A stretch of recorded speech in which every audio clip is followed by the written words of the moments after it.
ప్రకృతి వ్యవసాయం వరి, కంది, కూరగాయల క్షేత్రాలను సందర్శించిన విదేశీయుల బృందం.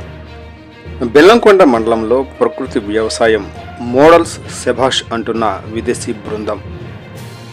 ప్రకృతి వ్యవసాయమే మానవ జీవకోటికి ఆధారం. బెల్లంకొండ మండలం నాగిరెడ్డిపాలెం, నందిరాజుపాలెం, చండ్రాజుపాలెం, కందిపాడు గ్రామంలో ప్రకృతి వ్యవసాయ విధానంలో పండిస్తున్నటువంటి మోడల్స్ మరియు కాంపాక్ట్ బ్లాక్స్ను ఫ్రాన్స్ బృందం, బెర్నీస్ పేలినా బృందంతో పాటు జిల్లా ప్రాజెక్టు మేనేజర్ కె అమలకుమారి వారి నేతృత్వంలో జరిగింది. ఈ సందర్భంగా మండల కేంద్రమైన నాగిరెడ్డిపాలెంలో ఏర్పాటు చేసిన ప్రకృతి వ్యవసాయం 9వ సార్వత్రిక సూత్రాలను గురించి విదేశీ బృందానికి వివరించటం మరియు బీజామృతం, విత్తన గుళికలు, ద్రవ జీవామృతం, ఘన జీవామృతం, నీమాస్త్రం సామూహికంగా మహిళా సంఘాలతో తయారు చేసి చూపించటం, వాటి వలన రైతులకు, భూమికి, పర్యావరణానికి కలుగు ప్రయోజనాలను వివరించడం జరిగింది.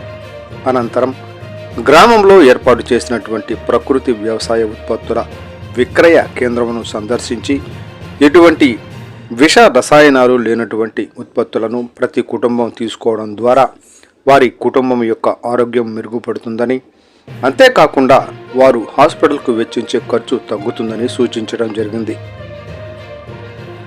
స్వయం సహాయక సంఘంలోని మహిళా రైతు టి సావిత్రి ప్రకృతి వనరుల కేంద్రాన్ని సందర్శించి ప్రతి గ్రామ సమైక్య సంఘం పరిధిలో ప్రకృతి వనరుల కేంద్రం ఏర్పాటు చేసి రైతులకు ఘన జీవామృతం, అన్ని రకాల కషాయాలు అందుబాటులోకి తీసుకురావాలని సూచించడం జరిగింది.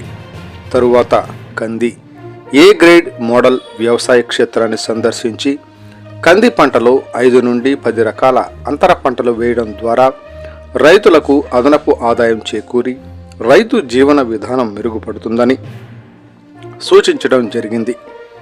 ఈ కార్యక్రమంలో స్టేట్ ఎన్ఎఫ్ఏ మౌనిక, జిల్లా ఎన్ఎఫ్ఏలు నందకుమార్, ప్రవీణ్, క్రోసూరు ఎంటీ జయలక్ష్మి, మండలం ఎంటీ అనంతలక్ష్మి, అంజలి, ప్రకృతి వ్యవసాయ సిబ్బంది, రైతులు పాల్గొన్నారు.